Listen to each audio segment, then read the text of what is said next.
So, 7 o'clock, we're going to call the meeting to order. I would ask at this point if we have any additions to the agenda. We would ask for approval of the agenda as presented. Moved. We have a seconder.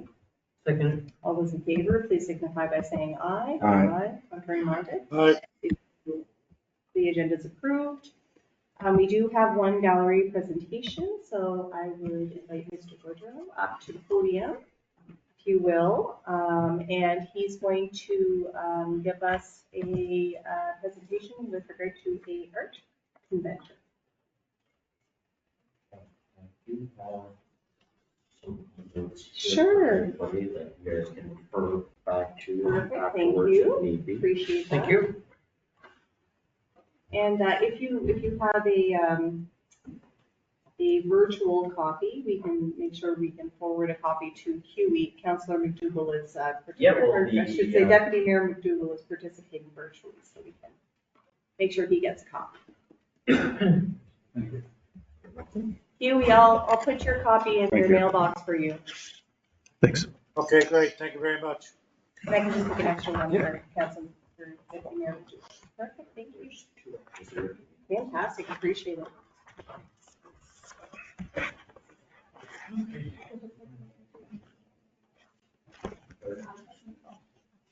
All right. So first of all, thank you for allowing me to come present to you guys today. My name is Donnie Goodrow. For those of you who don't know me, I'm actually an award-winning tattoo artist who's had a successful studio here in Roxbury for over a decade now. And I've actually been tattooing almost uninterrupted in this town since 1998. And I'm here to present to you the idea of actually bringing a art convention and tattoo convention here to our small town of Roxbury. So the convention that we plan on starting will actually be called the Artistic Revolution Tattoo Convention. The reason we've chosen this name is because we look to bring artists from all over the world that have actually been revolutionary in the tattoo as well as the artistic industry. What a lot of people can actually expect from these types of shows is, of course, first and foremost, a gathering of tattoo artists from all over the world, of all different skill levels, as well as all different types of work that they do, from black and gray to full color, fine line, all the different styles of tattooing that there are out there. We want to actually bring to our small town of Roxbury, showing people a lot of things that they've never seen before. With this, our convention will also bring in booths for other artisans and vendors, such as classical arts, painting, sculpting, small crafts. Our booths will actually be open to artisans and vendors of all types, as long as it's in the art field. We want to give people a place to actually present that. There we go. With our convention, we hope to bring in world famous tattoo artists, but we also hope to bring world-class entertainment to our show for the price of admission that people would pay. And most tattoo shows and tattoo conventions that we've been to, you can hope to see stuff like live music, as well as sideshow performers doing a myriad of tricks that you would see, normally only in a sideshow or carnival type placement. We hope to bring that to the people of Roxbury as well, so they get a fair sense of what it is that everybody can bring to it. Some of these shows can be very odd, but they're also very entertaining. Here I have for you guys a small video that's actually from a larger show that takes place in London. It kind of just shows you some of the styles and artists that we hope to actually bring here, if I can get it to play. Oh, okay. So the video, I guess, might not work. I would put in more photos if I didn't know. But basically the video just kind of goes to show all the different types of artists, from cartoon style artists, black and gray style artists, portrait artists, that we want to actually bring to our small community, as well as would have previewed some of the types of sideshows that we bring, such as classic things that people have heard of, like sword swallowing, to more progressive things such as what are called suspension demonstrations, where you actually have people from the tattoo and piercing world that will actually use the strength of the body to actually suspend themselves from usually a setup structure such as square or pyramid style structure, and just bring more entertainment for the entire weekend for people to enjoy. Because what we have found when we go to these type of events is that if there's not enough entertainment for the people over the weekend, you don't get as many people actually staying at the event. They'll come in, do one quick lap around, and then leave, because if they're not getting a tattoo done, there's not much for them to see. So we hope to actually bring in talent and entertainment to be going almost all day, every day for the 3 days of the event.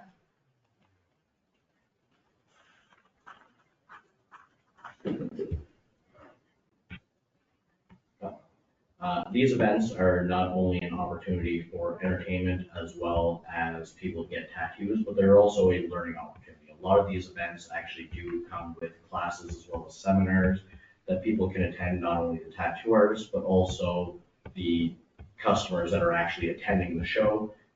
We have seen and hope to actually bring in tattoo artists as well as painters, sculptors, and possibly even digital artists to do seminars that the general public can also attend to actually help learn and hone the craft that they love, whether it's something that they do professionally or something that they do as a pastime on the side, helping everybody to actually learn and grow in their own preferred artistic field. Also with these shows, what we are going to bring and what we've already discussed with some people is celebrities. We have actually been in touch with quite a few different celebrities in the entertainment field as well as the artistic field about coming to our show, even without dates. We have Antonio DeCaro, also known as Tom, who has been on Ink Master, a world-renowned TV show. He's been on it for multiple years. He's already agreed to actually come to our show here in Port Hawkesbury, as long as we can line up the dates that work for him. He's already agreed to come. We've also already been speaking with Freddie Negretti, who a lot of people that aren't in the tattoo industry or don't follow tattoos wouldn't know, but Freddie Negretti is also a world-renowned tattoo artist, multiple award-winning, and is also one of the godfathers of black and gray tattooing that actually helped to bring portraits and portrait-style tattooing to mainstream tattooing, when before you could only get that type of work by knowing somebody who had been in prison or had been in prison yourself. So he himself has also agreed to come to our show and help bring those big names to our show. Along with them, we've also been in touch with Kelly Doty, another Ink Master contestant. We've been in touch with Mercules, who is a world-renowned hip-hop artist from here in Canada, Bob Tyrell, another award-winning tattoo artist, and many other celebrities who are world-renowned in their own respective fields, to actually bring cadence and bring bigger names here and make it so it is an event that will succeed. Now, we've also included in your binders there what the potential revenue from this will be, just from the actual convention itself, booth sales and ticket sales. We project the revenue for this to add to the budget that we can actually use to bring in these big names in entertainment will be upwards of $70,000 to $80,000 just on booth sales and ticket sales alone for this show. This doesn't include the merchandising, and this doesn't include as well the massive influx that's going to be here from the patrons as well as tattoo artists that will bring business to many businesses here in Port Hawkesbury on that given weekend. We project that through the 87 booths that we would like to put in, possibly more. With those, there's usually 2 artists or artisans per booth. So just in people coming to the event alone to actually work the event, we will have between 150 to 200 people just working the event from outside of our town that will be coming to our town. And that beyond the ticket sales, which we project to be on the low end, 200 to 250 tickets. On the high end, up to and including 2,000 tickets sold, all total for the weekend. With that, what we're hoping to do is bring one of the largest and best known conventions, or make it one of the largest and best known conventions in the world as our host. And that's why we're here to ask for the town's help, because one of the biggest issues that these conventions run into is not only finding a nice venue, but the cost of the venue.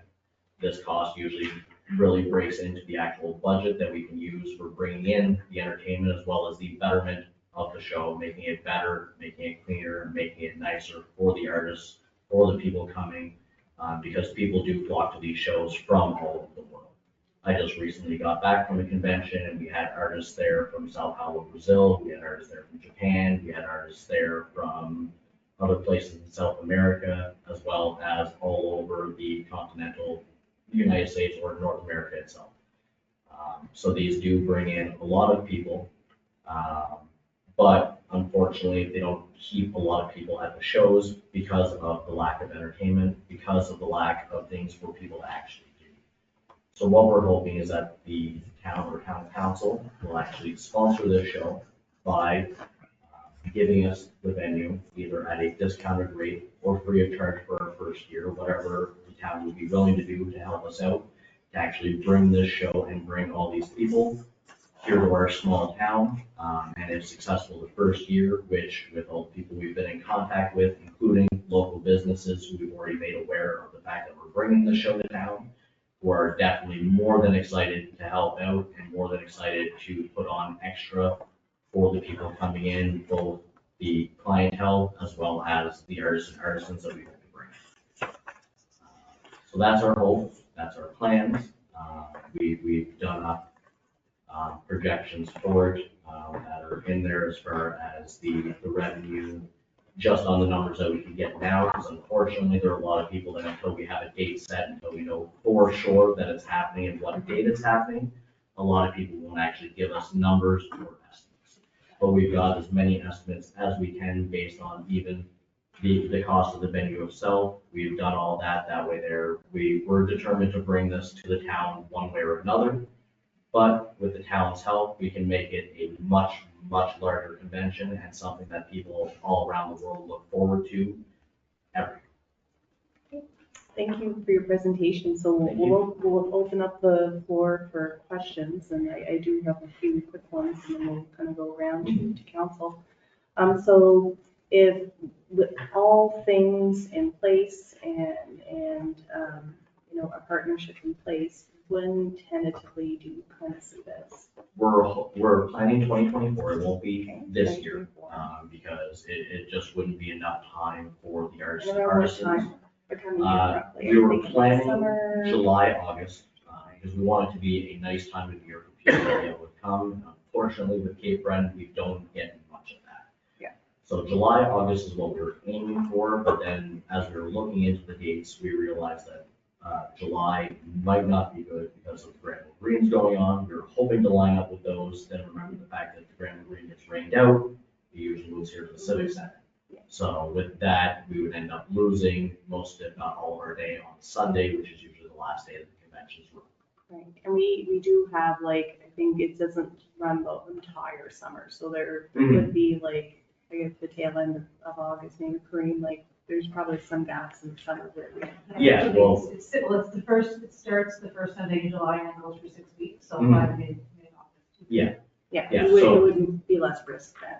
No, So we were looking that because of those dates, probably in the August months is what we'll be aiming for to try and give us our best bet of having good weather for this and give us our best bet. We're also going through, we've started making a list in the background of dates of every other convention in North America. That way there we can actually find a date that works best to make sure that all these large names that we're trying to bring, whether it be artists or entertainment, we have our best bet of actually getting them here to our show because we're going to be conflicting dates with other shows. Okay, so we'll just go around, maybe we'll start, Councilman Dougal, you got some questions, or Deputy Mayor, I should say? No, thank you, your worship. Sounds lovely. Thanks for your presentation. Okay. Okay. no questions. Thank you for the presentation. Sounds very interesting. To your worship, thanks, Tony. As you know, I like my tattoos. We've seen you in our shop a few times. I do have some questions. So when a convention is put on, do you know what the average cost is for the venue?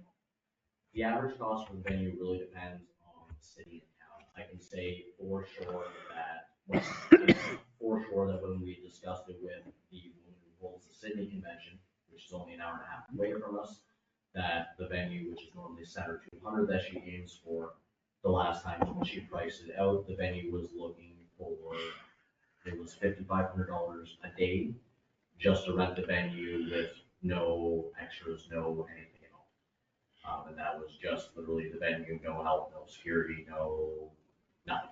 So would it be safe to say that you'd be looking at, for Center 200 for 3 days, at roughly $20,000?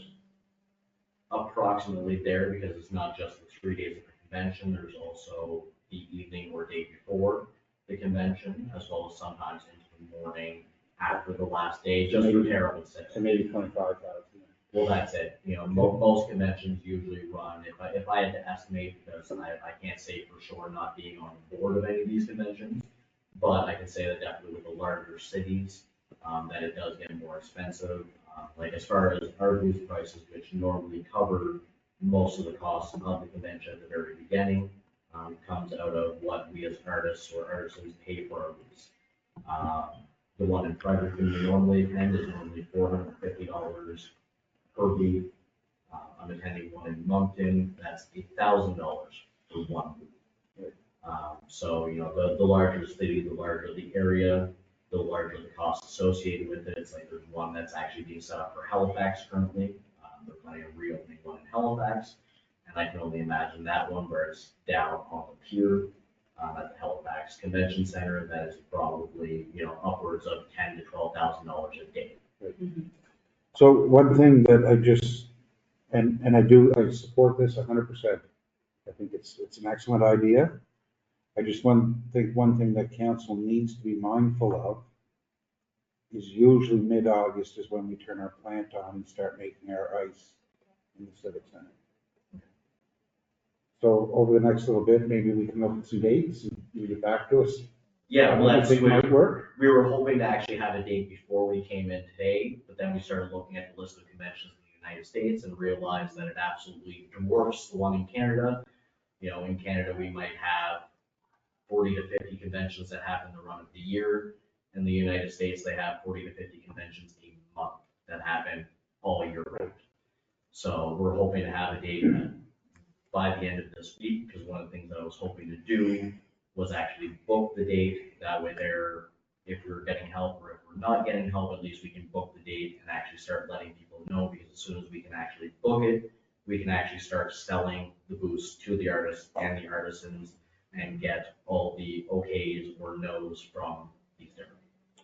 So just one last possibly a recommendation would be to reach out to Gordy Snook to see when the ice generally goes in. He would have a date and maybe work around those dates. Yeah. And when you get some more information, let us know. And I'm definitely interested considering this opportunity. Well, I think it's definitely a big opportunity for the town. It's one we don't have a lot in this town for young adults like we do, and more every year. It is getting better and better, but there's not a lot for especially people like me. I'm not that much off the norm, but at the same time, I'm very much into the tattoo and piercing industry as well as the modification industry and stuff like that. There's not much of that in our province really, other than tattoo shops. We have 2 conventions now besides this one that we're trying to start that happen in our province on a yearly basis, and that's it. So it's definitely a great opportunity to, like I said, hopefully, especially if it goes well the first year, we bring in the big names that have already agreed to come.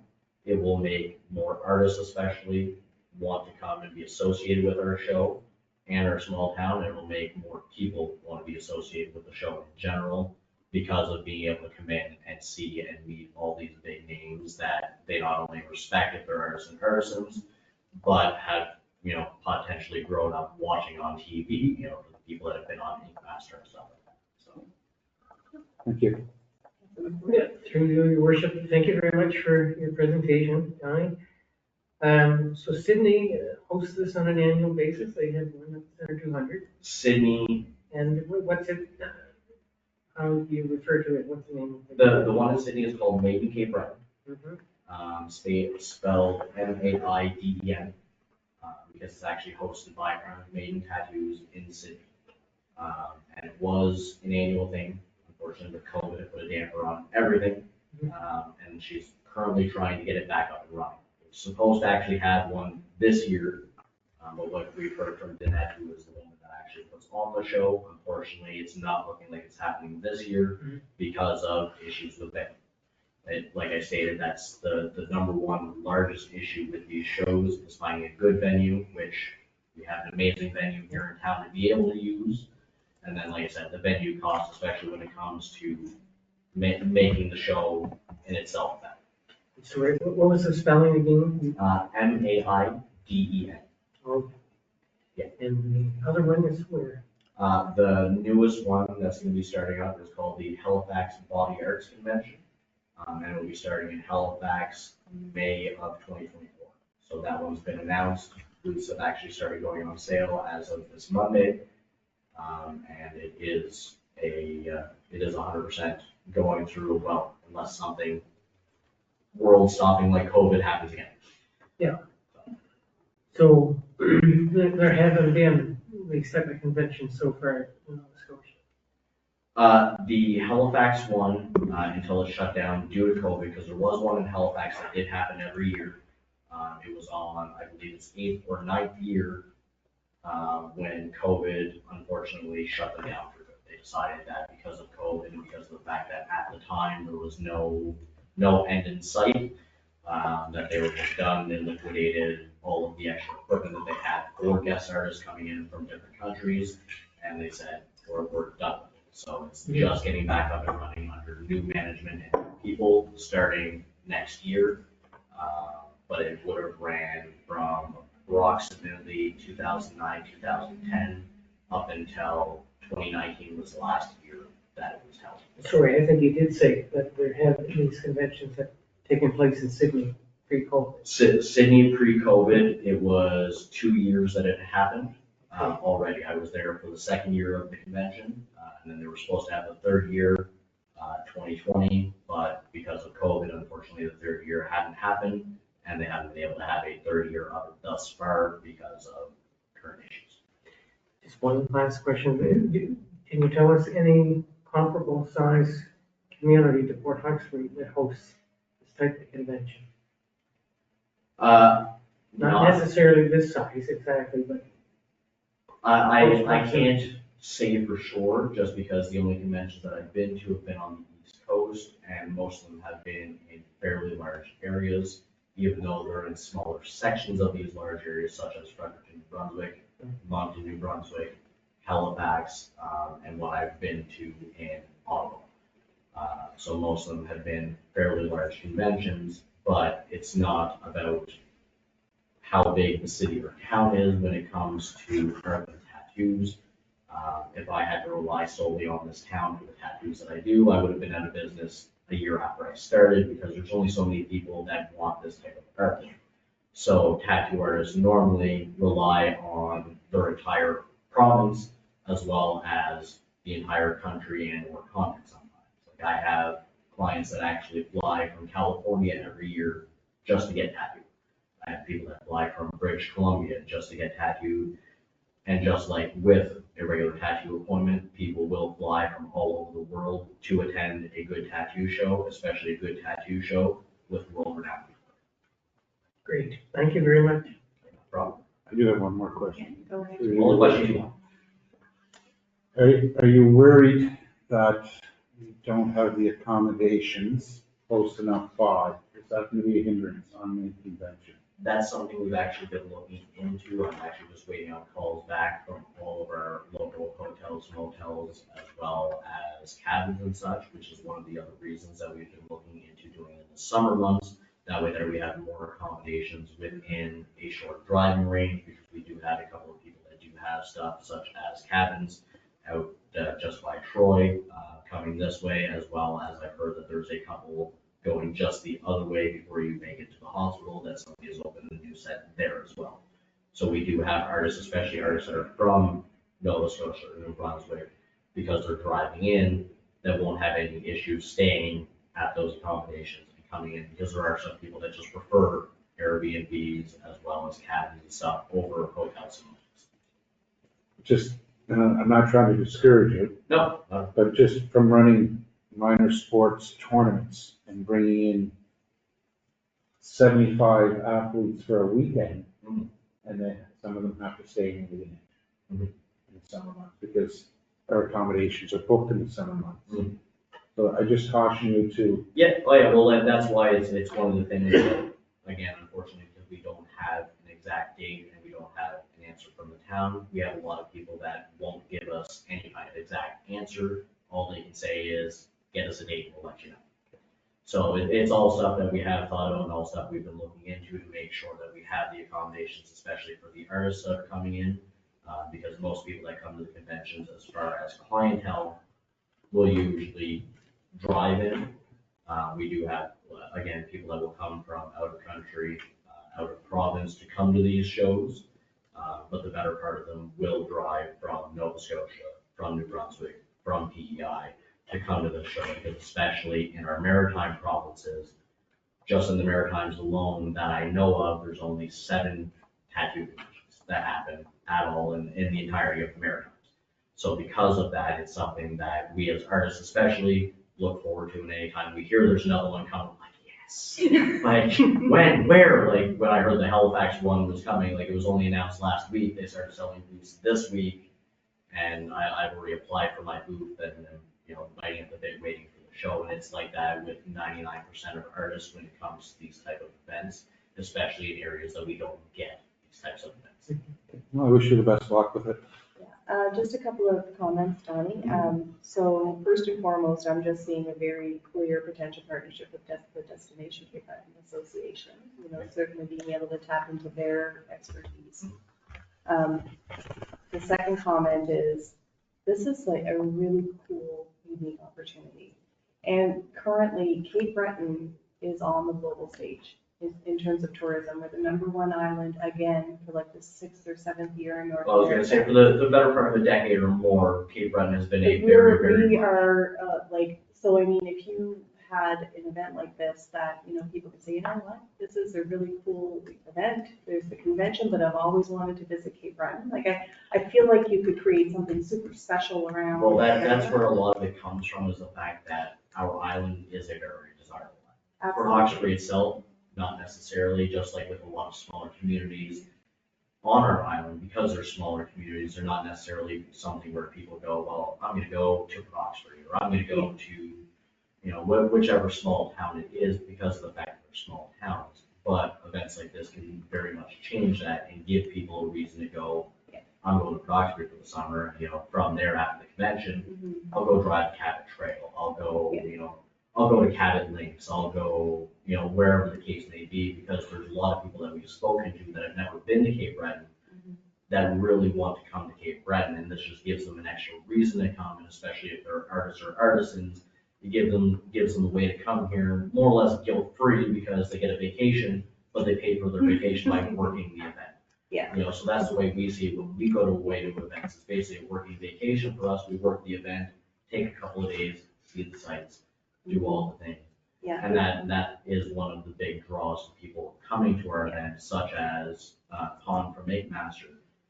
I spoke with him all weekend at the last convention I was at. I sat 2 feet away from him all weekend, and we chatted and all the things, and he very much wants to come to Cape Breton. He very much wants to come here, see the sights, go fishing, go to one of our world-renowned golf courses. And this gives him the opportunity to do it without having to feel bad about, well, I left work for a week or whatever it is. I didn't leave work for a week. I left work for a day to travel. I worked for a couple of days and then got to vacation.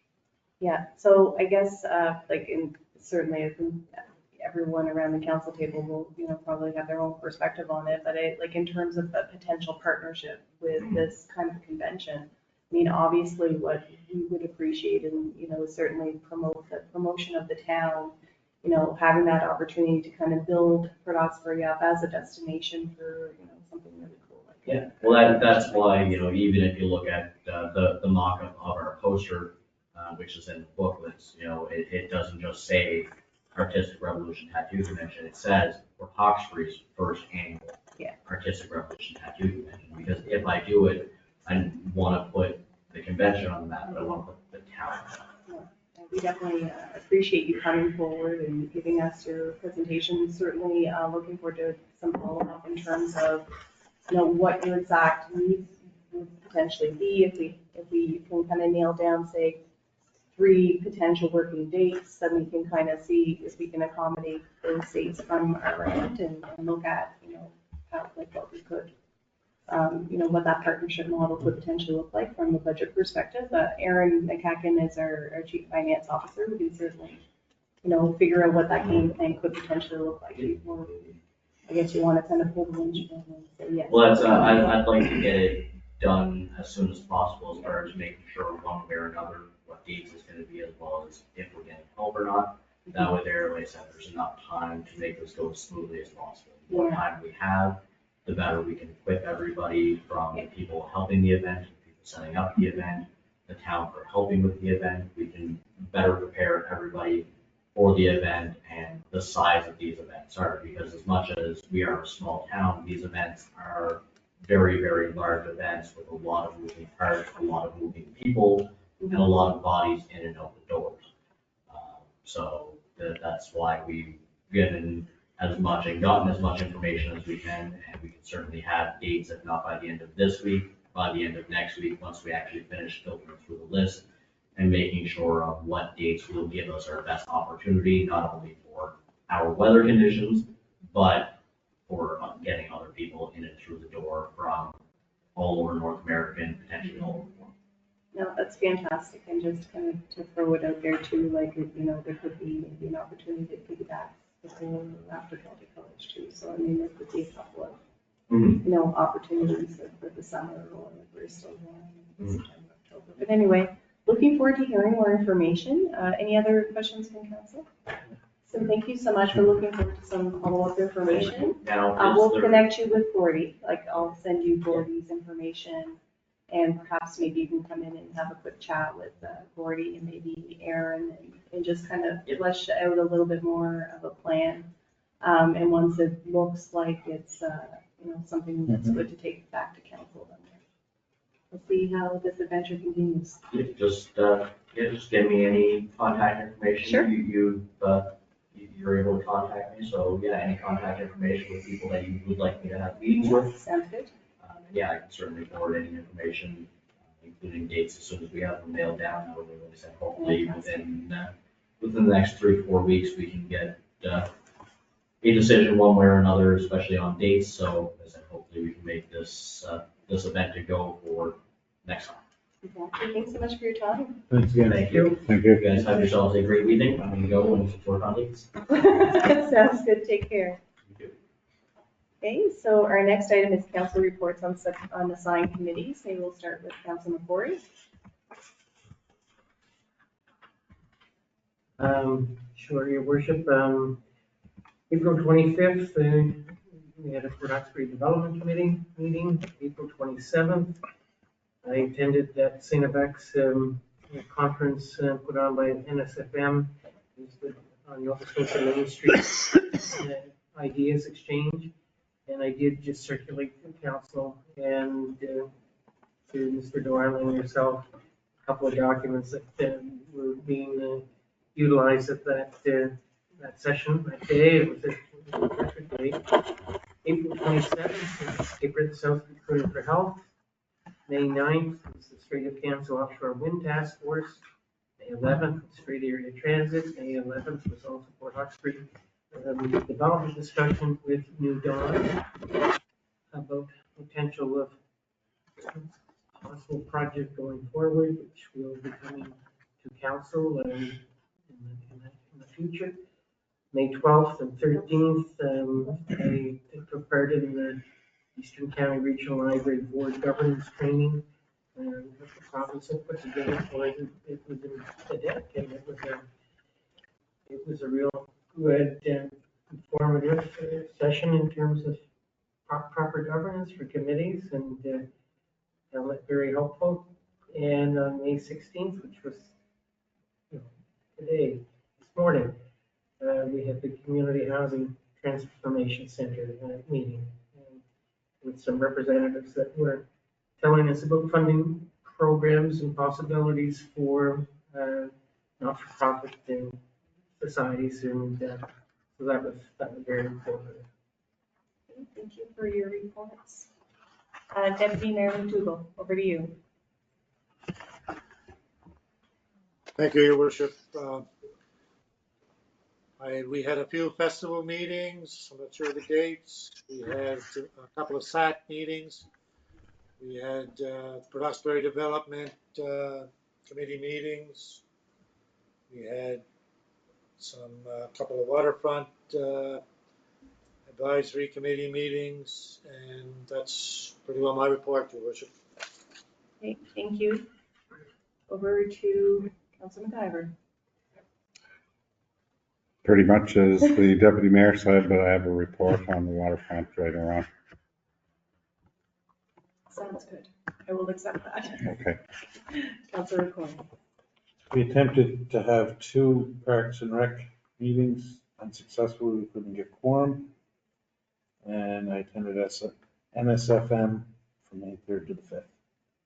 Thank you so much. I was glad to be able to get my very extensive Committee of the Whole report package to you with the actual Committee of the Whole package. But as always, if you have any questions, feel free to ask me at any time. I will not go through all 7 pages at this point.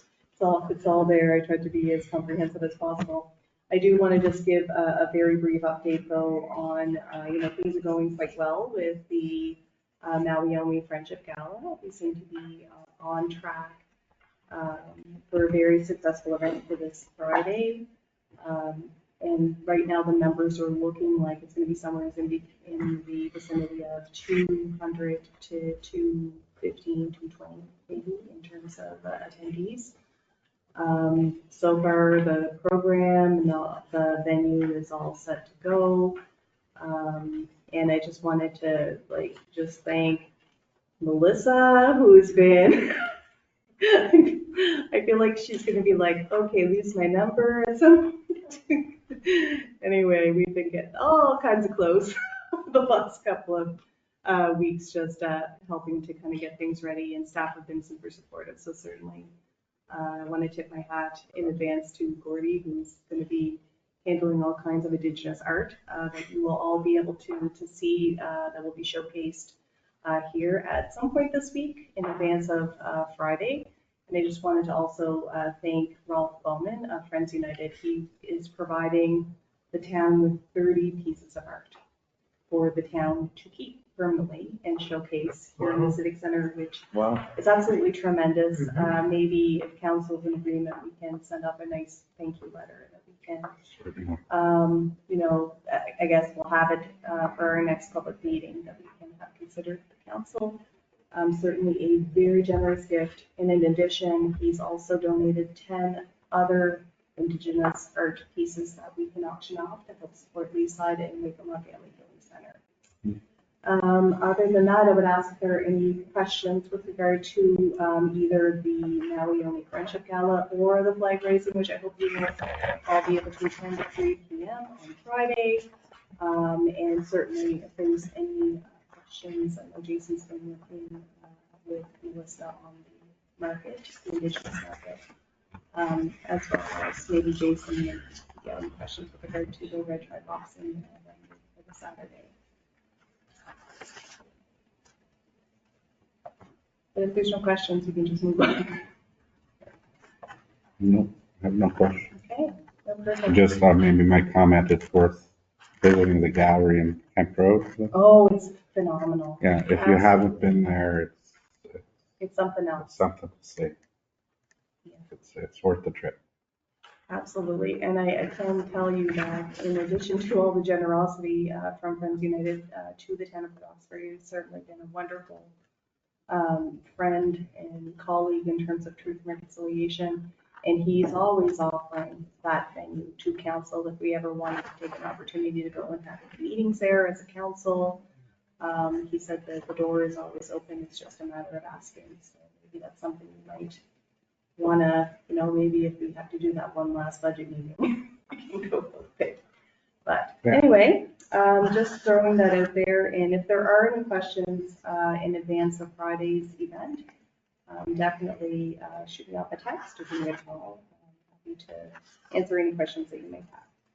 So any other updates before I move on to CAO reports? Over to you, Dave. Thank you, Your Worship.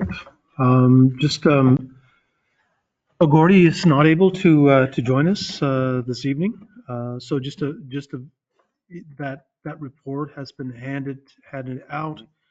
If you have any questions for Gordy or that I can answer, we'll just move on from that. Tons of great work happening on the facility side and updates on projects and what's going on at the Civic Center.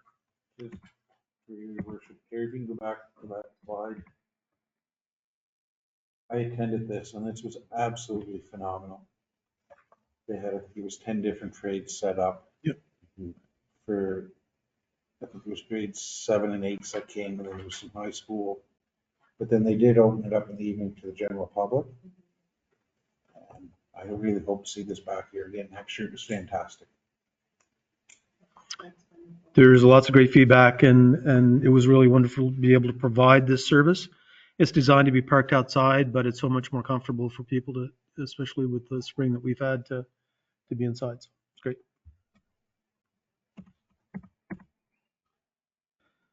So I'd like to call on Corinne Gulls to present the Marketing, Recreation, Tourism, and Cultural report that she prepared.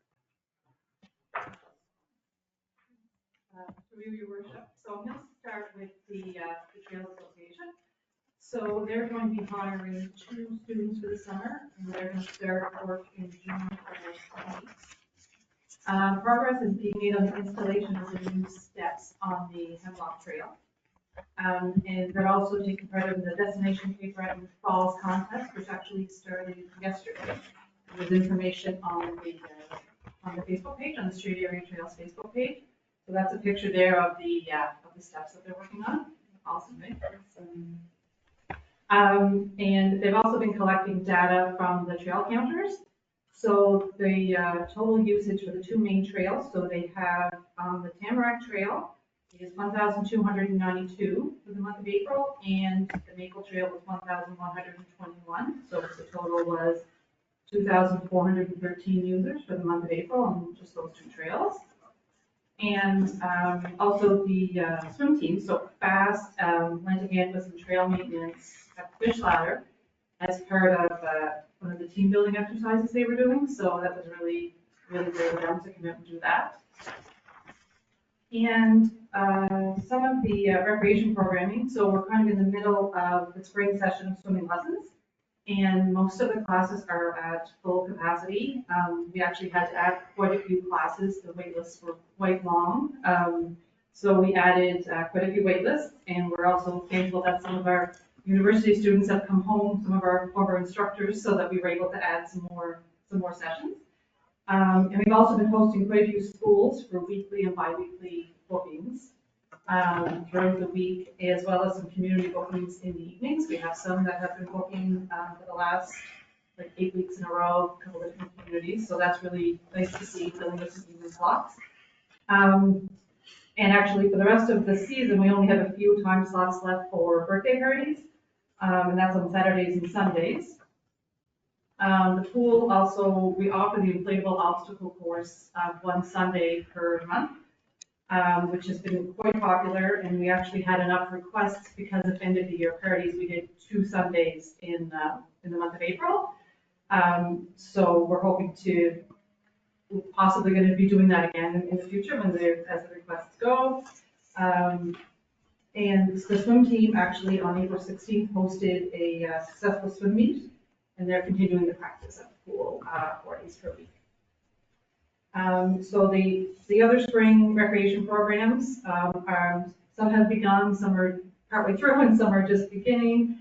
We've had some really good attendance. There's a mix of indoor and outdoor programs, so some fitness programs, hobby, gardening, youth programming, and we're now starting to prepare for summer programming. So some of our Canada Day events, drive-in movies, a mix of other outdoor activities.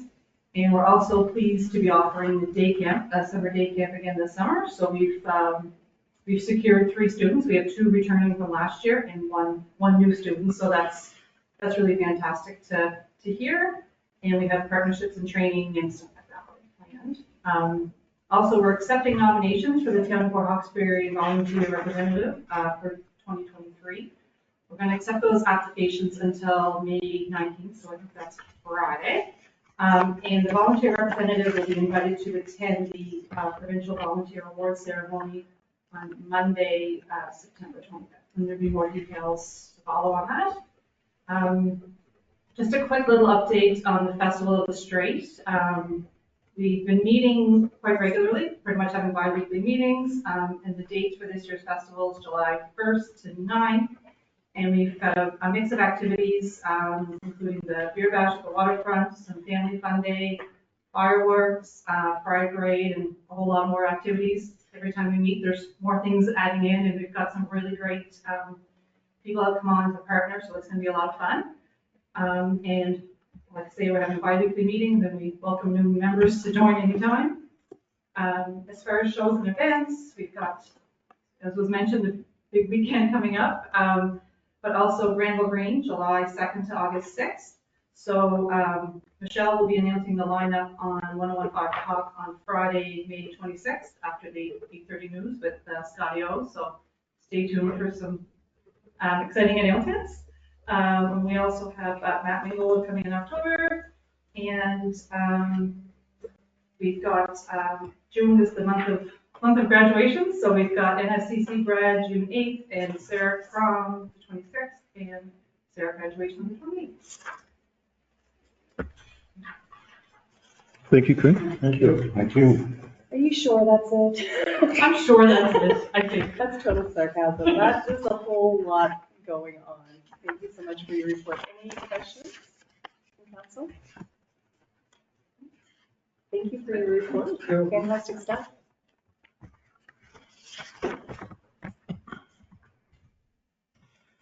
So Aaron is joining us online with a very short report. So do you want to bring us up to speed on finance here?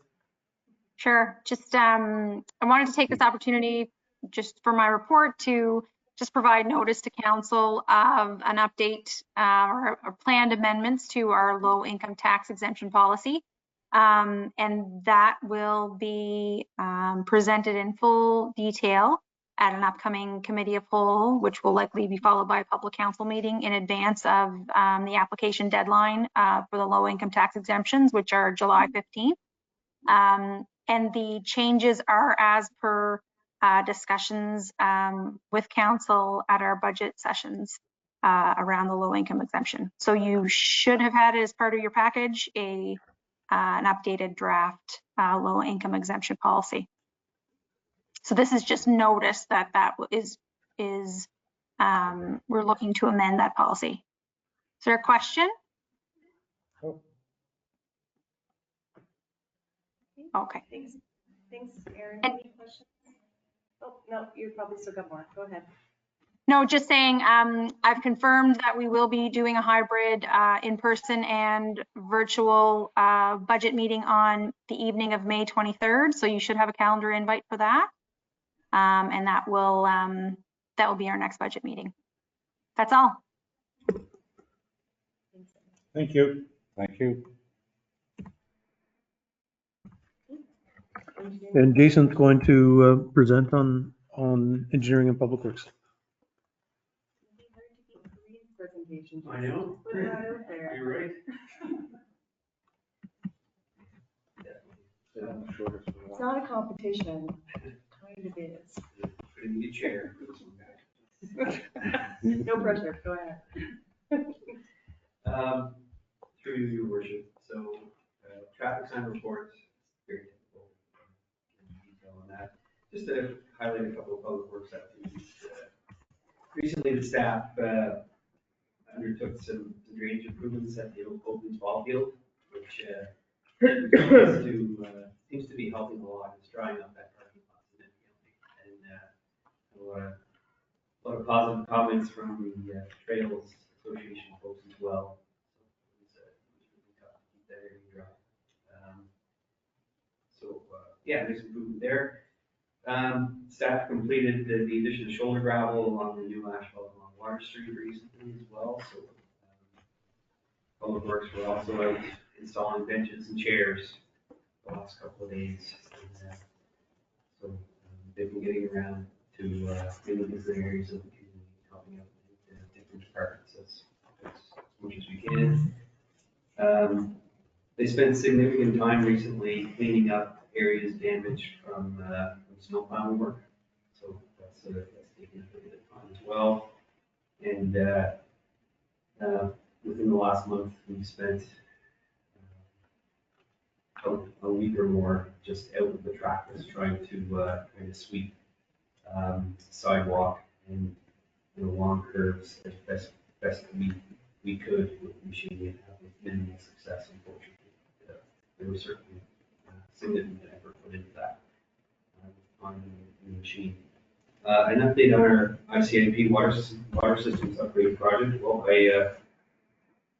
the Tamarack tank, it's nice to see that there's not much left of it compared to those pictures. I was there a couple times today, and at the end of the day today, I think if you were to count up the white rings on the stem of the tower, I think we're into the third white ring from the bottom. So that's quite a lot of tower gone there in the last couple of weeks. The Tootsie Pop is almost been all Exactly. Yeah. So that project is quickly coming to an end. You can see it coming down. Our Fifth Street tank project, we've as a water utility, we've recently sent a letter to the UARB requesting permission to expend funds from the utility capital reserve in order to proceed with the overall project. So that's a typical process for these types of projects. Over a certain dollar threshold, you have to send that request to the UARB. They subsequently sent us back a list of information requests, which we were able to respond to within 2 days to get that back. We're currently waiting for their further information responses or approval to proceed. So that's that right now. Additionally, reporting to NSC, Nova Scotia Environment, our annual report for the wastewater system recently was submitted. Our Public Works building design is ongoing. We've recently received an appraisal report on adjacent lands, and we've met at the site with the structural engineering consultant last week. Was working on an assessment report of the structural members of the existing building, so we should have that information relatively soon. Moving on to procurements, an RFP for design services for the through the Active Transportation Fund program that we were successful with. That we've awarded that engineering to WSP Engineering. And design is underway. So Straight Engineering has recently completed required survey and topo along that project route. And so that's going on quite nicely. Street line painting, that closed recently as well. And we awarded that work to Provincial Pavement Markings Limited. And so they've committed to having our street painting completed for us by the deadline going in the RFQ, which is June 30th. And additionally, we've just posted an RFP to Landry Lake water utility for the design of the pipeline system. So that's a significant undertaking. It's going to be, it's a very significant piece to have out for the Landry Lake utility, so that's going to close in early June. And just a few miscellaneous items to close off. Very happy to see construction of a brand new house in Port Hawkesbury on Aspen Close. That's, yeah, we should celebrate that. And Public Works staff recently attended utility operator certification training in Sydney, which is required training to keep their operations to date. On those training opportunities this year, and Michelle and Gordy and I, along with Councilor McCory, attended the Main Streets Ideas Exchange Workshop in English, which was a really great day. Very beneficial. It's wonderful to sit and meet some very experienced planners and see how they envision some of the projects that we undertake and get perspective from their side of the table. Additionally, GFL is underway with heavy collection in the community this week. And a note on next week's Zone 1 collection. So I think you have all been provided correspondence noting that the calendar that we send out to everybody in December of each year for the upcoming year, the May 22nd collection has to be moved to Wednesday, May 24th for Zone 1 recyclables. There's been social media posts scheduled for that. There'll be ads on the radio and on our website as well. So just make note of that in case any residents bring that to your attention. And that's in light of the Victoria Day holiday. And this Saturday is the first day for the Leaf and Yard to be open every second Saturday through until late October. Thank you very much. Happy to answer any questions. Thank you, Jason. Through your worship. I just heard you speak about the new water tank project. Yeah. I've had some questions recently and I couldn't answer them. I told my colleague they asked me to ask you. When we shut the current tank down to construct the new one, two questions I had was, one is the town going to see a decrease in water supply? And the second one was, are we going to have enough water in case of fire services in this end of town? So I've had similar questions from the fire department members recently, and I'm quite comfortable that I believe this was considered by the engineer of record for the project already. What I've asked them to do was to just compile some like a brief report on the fire flow volumes for the water system. So the bottom line is there will be a period of months that the Pitt Street tank will be not in service while we construct a new one at the same site. Tamarack tank is a discount volume tank. We have quite a bit of capacity to clear well of the water treatment plant, an extra pumping capacity as well. So, but it's something that more appropriately can come from Straight Engineering, who's the consultant managing the project. I've already committed to having them provide some comments to the fire chief on the And when you get that information, you could pass it on to council as well, please? Sure. Thank you. Any questions for Jason? Looking pretty good, Jason. Your worship, just one question. Regarding the radar. Yes. Before you drive extension next to the speed bump. Can you look at, or would you be able to think about moving that down further away from the speed bump to see what speeds are on the rest of the road? Yeah, we can do that. It's about trying to find a spot where you have utility pole now to that's very close. And I think there's one just up from the entrance to Sarah. No, it's, you know what, it's certainly working in that location, whether it's the sign itself or the traffic calming measures that were put in place in that curve. So it's an indicator to us that whatever we did there is working and it's a much safer crosswalk. I can say that I think I was getting on average at least 2 or 3 complaints about speeding on Macquarie Extension Drive. Like it's particularly in the summer, when kids were around the playground. Yeah.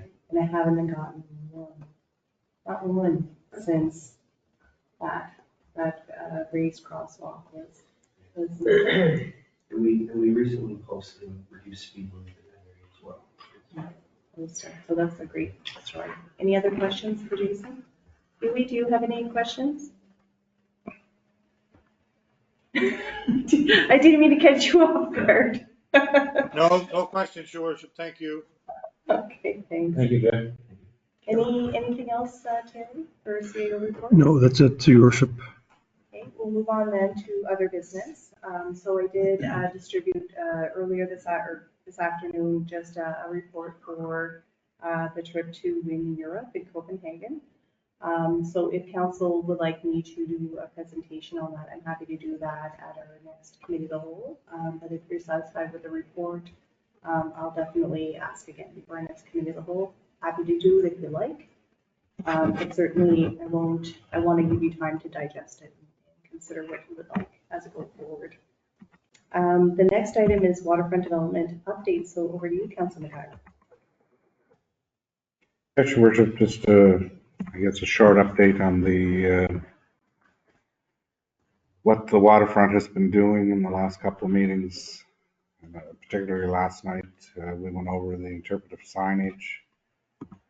I don't know if all council have seen that. That's the signage that's going to be a recommendation from the waterfront. The information on the signage is going to be a mixture of new and old information of the town. It's not going to be just all history as in the past. That's what it was. And the placement of the signs last night, they'd be placed by the new chairs on that outcrop of concrete on an angle, so that the wind won't affect them and that you can read them, I guess, either standing a little bit off or looking at them as you're walking by.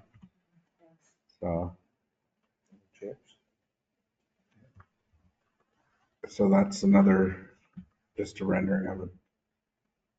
It's not the actual, it's more about the previous one, I think, of the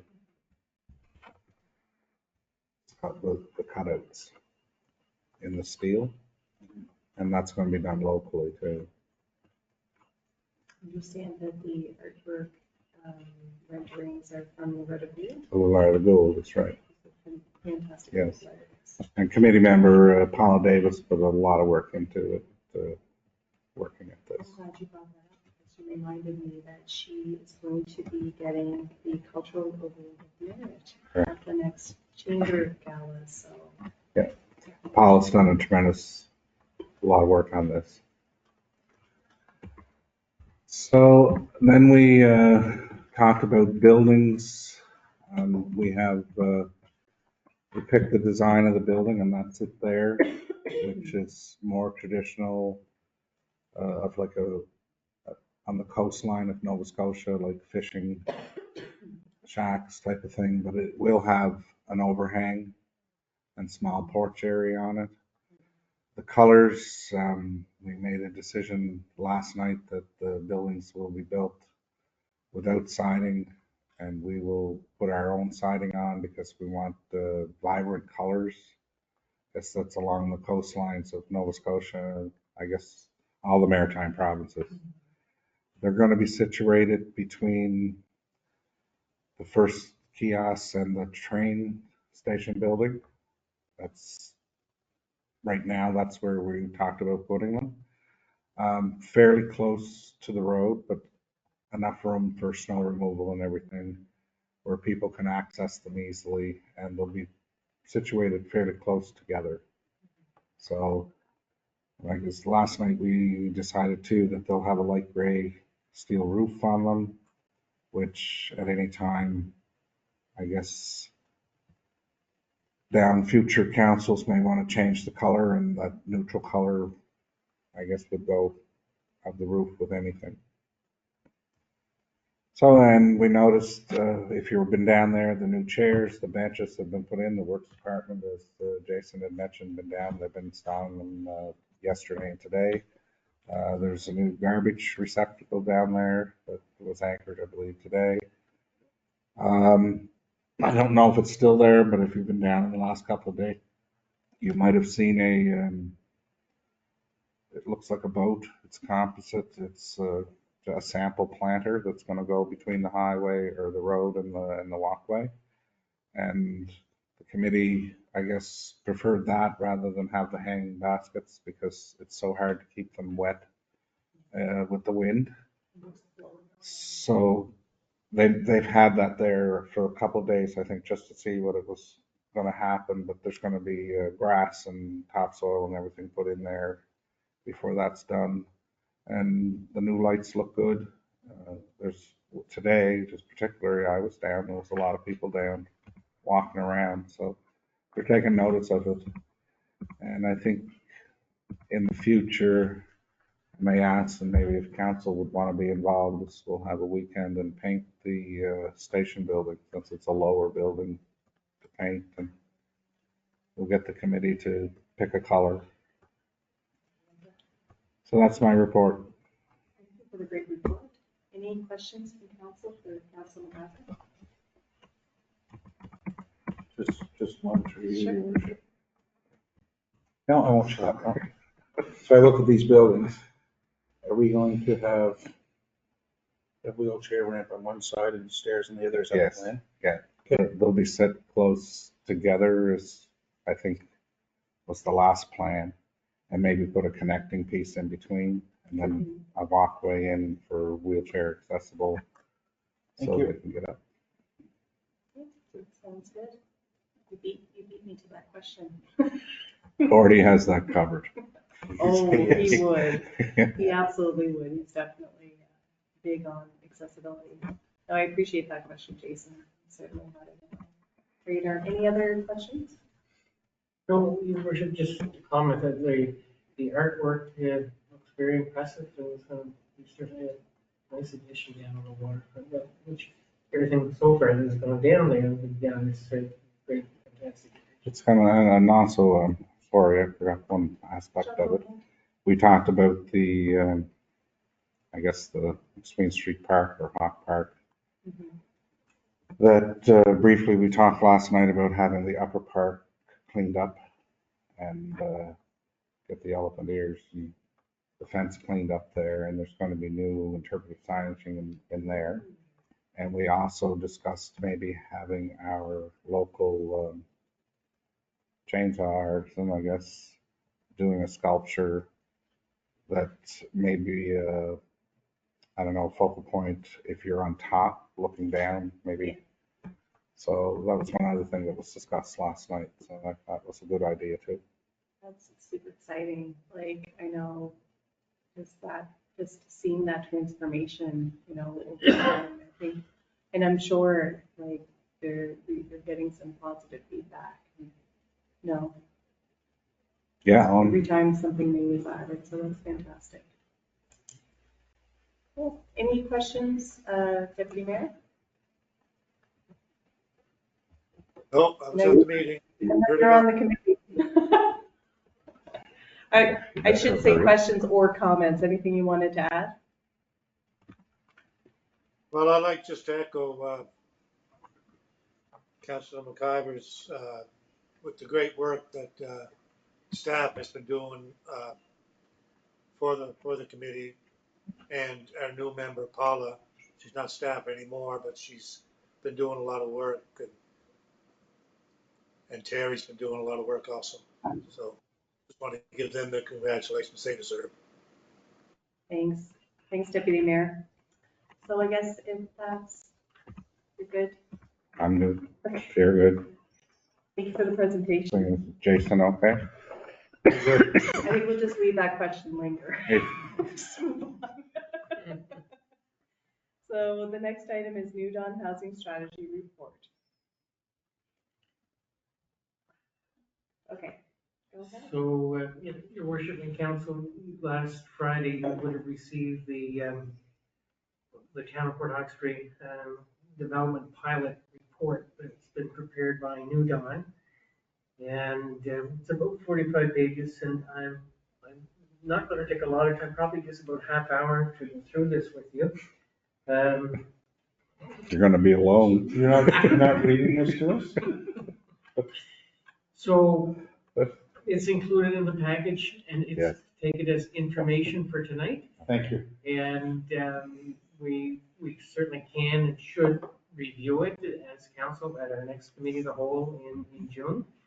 And but it's really, I haven't had a chance to look at it in depth, but it's New Dawn, they're a very competent organization and Yeah. project proponents and stuff. So I'm very pleased with what they've put together for the town of Port Hawkesbury. I appreciate you adding that to the agenda, and I think it's a really good idea for us to, take some time to review that document. And really excited to have like New Dawn offer to, continue to work with the town, potentially on a project if some can become solidified. But of course, there's lots of, if that's the destination, we still have a journey.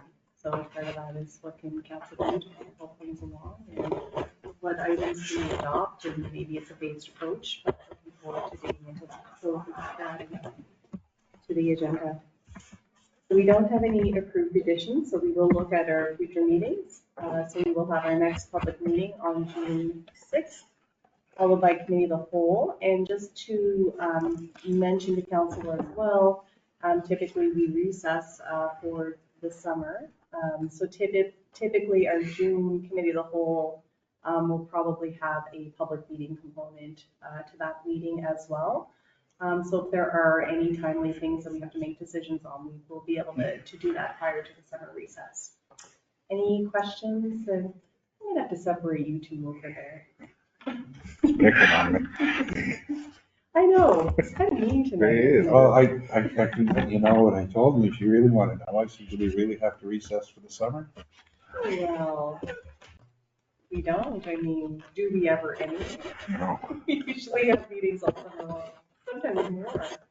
Yeah, sometimes. Anyway, with that, we do have our agenda completed for this evening, so I don't need a motion of adjournment. So thanks everyone for your